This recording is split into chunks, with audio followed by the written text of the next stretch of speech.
If you're a homeschool mom, you know that there is a lot of curriculum to store, right? There's curriculum you're currently using. There's the curriculum that you may not be using this week, maybe next semester, maybe next month. And then there's that curriculum that you're not using this year at all. Or maybe curriculum that you bought last year that you didn't use, but you don't quite want to get rid of it yet. So what is the best way to organize that curriculum so that it's functional, easy to locate, and easy to put away? I'm going to tell you. So my name is Rachel, and this is my 7th year homeschooling. I have a 2nd grader, a 6th grader, and a high schooler this year. And I feel like every single year I say this, I finally got it figured out. But this year for real, like I feel more organized with my homeschool stuff than I have ever felt before. I cannot wait to share with you how I have organized this curriculum. So first we're going to start with the stuff we are currently using. So this is our current curriculum. And when I say our current curriculum, I should say my 2nd grader and my 6th grader, because my high schooler he manages his own curriculum and his own stuff. Check out this video for how I set my high schooler up to manage his own workload. Okay, so I have these magazine files. These are from IKEA, and unfortunately, I'm not sure if they sell them anymore. So I can't say whether or not you could still go there and get them, but they're kind of like the foldable. They're the cheapest ones, I think. We just try to take really good care of these, and I've honestly had them for several years. So my 2nd grader is all of these white ones. My 6th grader, this is her stuff. Got some of the chalk smeared there. So that's I don't have their names on these, but we know 2nd grader, 6th grader, and then everything else is labeled for what it is. So when we start in the morning and I say, girls, go start with your handwriting, my little one can come here and grab her language arts, and she knows that her the good and the beautiful language arts is in here, as well as her handwriting book. And then the same thing for her math and her apologetics. My 6th grader does not have math. She does teaching textbooks, so that's why she has no math here, just in case you're wondering. But we do this because if they wanted to, they could pull the whole thing out and they could set it on the table, work from there if they wanted to. But I really like that when we are not using curriculum, like we had company this morning, so I needed my dining room, and I was able to put all of their curriculum away like this, and it looked nice and neat and tidy, and the labels looked nice. I wish I could get rid of this smudge here. And yeah, it just looks nice and kind of a little bit tucked away. So what else we are currently doing this year, and I haven't quite decided where I want to locate it, but it needs to stay upstairs, and that is our morning cart. So I decided to repurpose this cart into a morning cart, and I can't decide if I want to keep it here or if I want to move it to my living room, which is really where we do our morning time, like our Bible study. If we're going to be doing a hymn study or something like that, it's going to not be in here. But at the same time, I'm not sure if I want to relocate it. Let me show you. So right now, it's just sitting here. It's kind of tucked away from the table next to the garbage can. It's not really in the way, but at the same time, it doesn't necessarily look like it should go in here. So my other thinking was, if you're a child of the 80s, the Smurfs tune, la la la la la la la la la. I have no idea why that popped into my head. But my other thinking was maybe, I don't know, tuck it back here in my living room. Now, I have a husband who feels like homeschool just threw up all over the house. He really is not a fan of that bookcase because he thinks it looks messy. I think the bookcase looks just fine. It looks like how it's supposed to look, and the dividers are just so helpful for organizing the subjects. So I'm not sure. Leave me a comment below if you would leave the morning cart in here or leave it in the dining room and just get what you need. But also in the cart is art supplies, and I thought maybe we would do art at this table if this stuff stayed in here. And that is how it looked from the front. So I've already got a lot of books there. I don't know. Everything looks cluttered these days to me. But these are like our daily binders, and I'm not going to go through these. They're daily activities, like their schedules, and my girls love Fortnite, so they made their own cover. But like their schedules, their little checklists, math drills and such. And then our Who is God curriculum, which we try to do once a week. Our other Bible studies that we might do. I want to add some other activities in my morning time. So this may be a future video if I can get it figured out how to add some of these smaller activities into my morning time. But this is like the Who is God, the hymn studies, all of these morning time activities. I envision that we would do them our morning time in here, and then we would move to the table to do some of the activities. So that stuff is stored in the cart. The other option is I could put the cart on this corner of my window, but again, husband, homeschool, all over the house. He would really like a more minimalist look, and I just don't have all the cabinetry space to put it away. This is another place like I put some of our frequently used books. This is kind of a temporary solution, but it's allowing me to kind of contain my books instead of having a stack that's constantly falling over. It's just a little like antique bin that has several little dividers, so they're kind of just holding the books up here. But we've been reading this for our history. My daughter's reading this. All of my little ones' readers are all in here. So frequently accessed books, especially the readers, are in what I like to call the reading chair. This is where I store my teacher stuff. I have our history, my homemade history curriculum, my ideas and supplemental activities that I might use are in this binder. My high school stuff, my weekly planning stuff is all over here, but also our science curriculum is over here. My Classical Conversations Foundations Guide and my Father's World book, if I need them for the various activities, and the other supplemental things that I may use with science. This is like the curriculum that I might use, and that is stored over here. But I only have one science unit prepped at a time. Right now it's arthropods. And then the history curriculum. My girls do not have a formal history curriculum. If you watched my video, you'll know that I decided that we were going to do our own thing this year. But I threw a bunch of my ideas in here. This is not the actual schedule of the curriculum. The schedule is in my mom planning binder. So I get this out weekly for sure and reference it whenever I need it, because it kind of just has all my plans and ideas in it, including the history. But this is more of the supplemental history ideas. So if I feel like I want something additional about what we've talked about, I've got leftover notebooking pages from CC Connected. If you're a Classical Conversations family, I mean, these are probably old, but I had them and they were even already all printed out. So I found all of the history sentences since they are on my plan. I also have a book study on Rush for Revere, which I have that. I don't know if we're going to read that or not.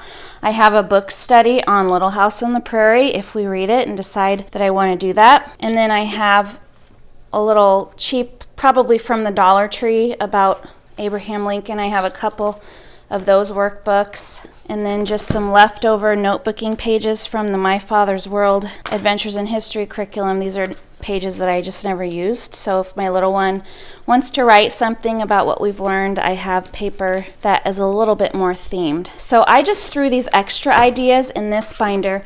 We're not necessarily going to do everything in here, but it's kind of like the curriculum supplemental. This is my favorite binder, as mentioned in my must-have supply video, and this particular one is my thickest one. How big do you think that is? Let's see.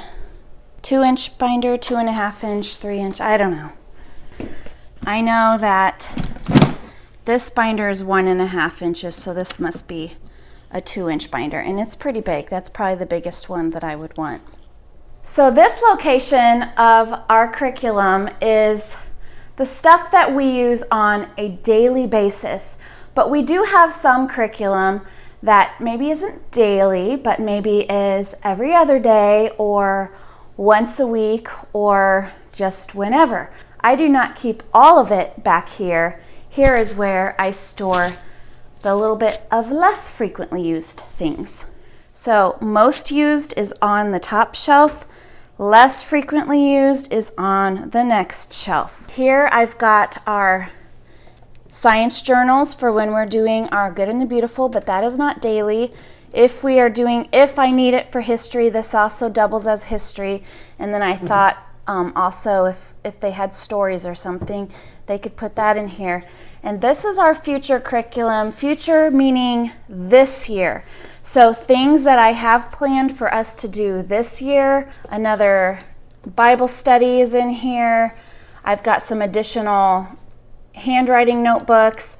If I decide that we're going to try to use this grammar notebook that I talked about in my family video from last year, family subjects video, or extra materials needed for their language arts like flashcards that we're not ready for yet, extra handwriting books for when they get through the ones. So stuff like that that we might need this year.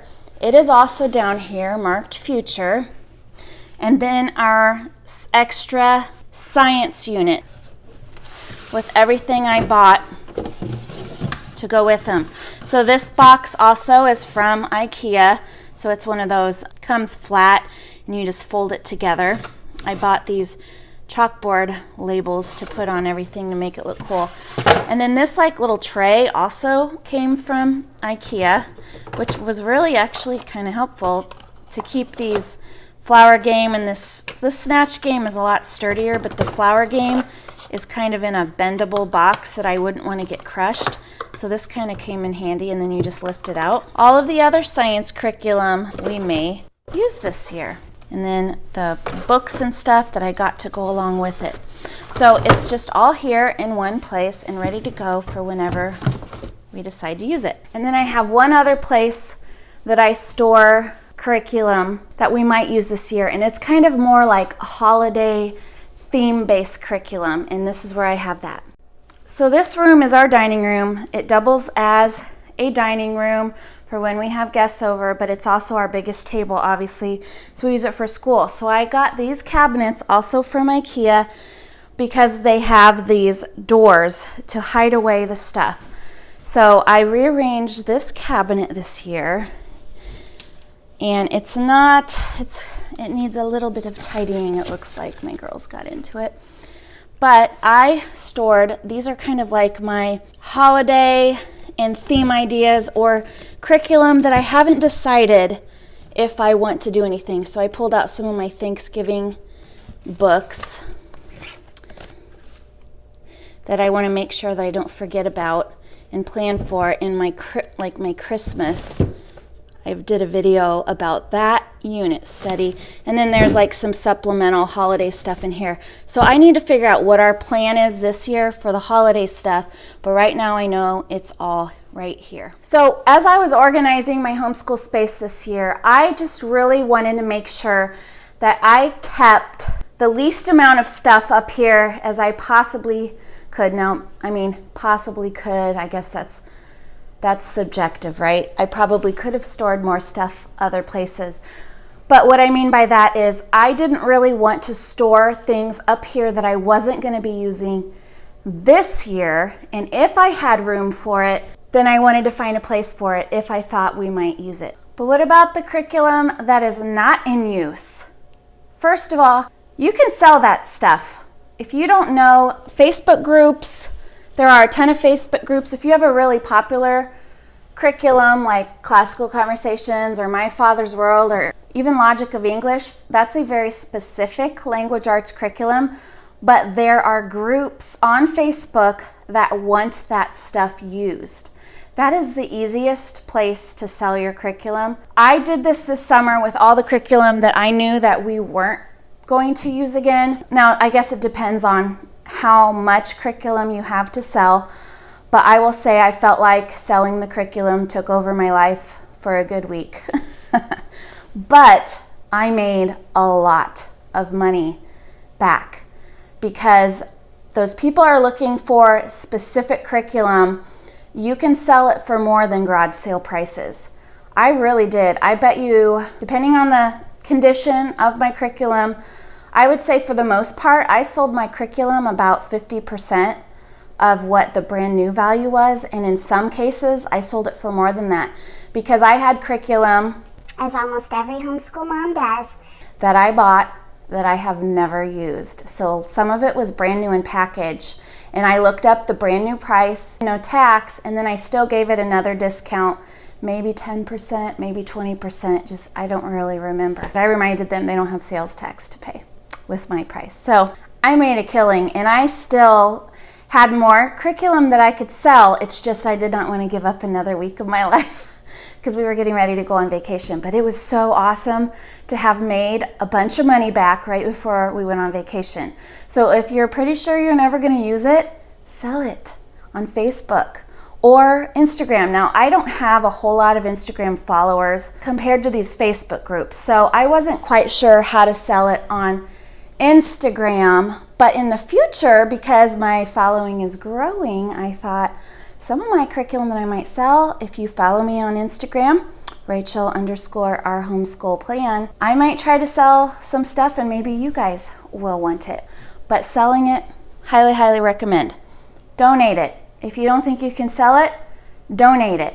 But if you want to keep it and you might use it in a future year, where are you going to store it?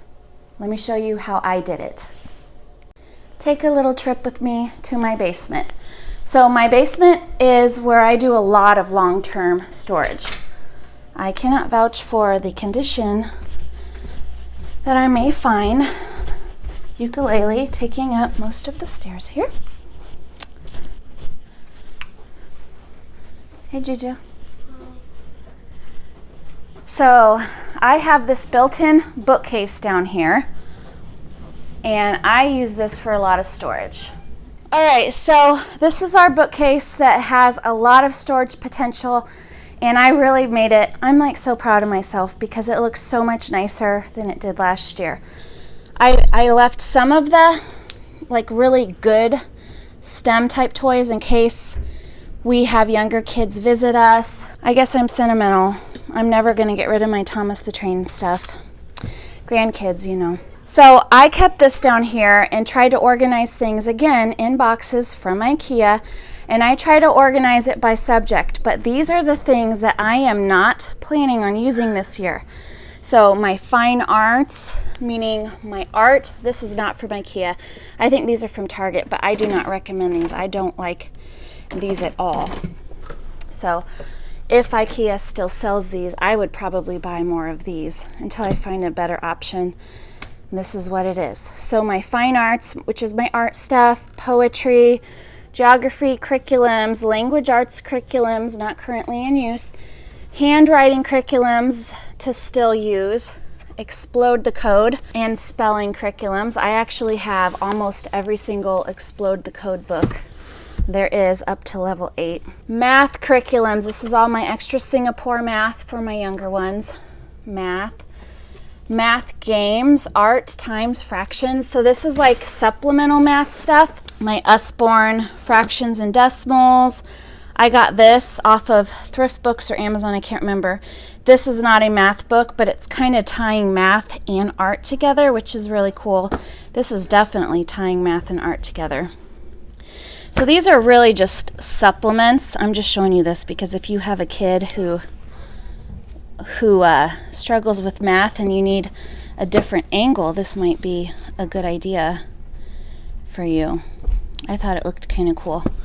These are math drills, literally just adding and subtracting math drills, different types on paper, and multiply and divide drills. My Institute for Excellence in Writing, I need better chalkboard labels. Guys, if you do chalkboard labels, do not use real chalk. You need a chalk marker or a chalk pencil. But all of my Institute for Excellence in Writing stuff is in here. So like in here, literally all of my extra leftover teacher's manuals, I could totally reuse these.